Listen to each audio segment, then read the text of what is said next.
Makalipas sa isang oras na pamamaril, agad na aresto ng Malabon Police ay kinasampalo operation ang dalawang gunman na bumaril sa dalawang lalaki na nag-inuman sa sitio sa Katmon, Malabon.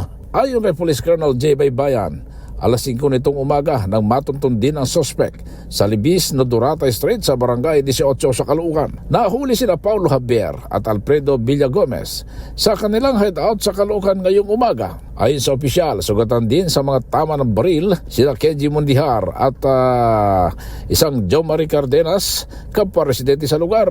Sa inisyal investigasyon ng Malabon Police, mag-alas 5 kaninang madaling araw nang dumating ang dalawang gunman na sakay ng puting motorsiklo saka paputukan ang dalawang biktima. Kasalukuyang nilalapatan ng lunas ngayon ang biktima sa Tondo Medical Center habang inimbestigahan pa rin ang motibo ng pamamaril.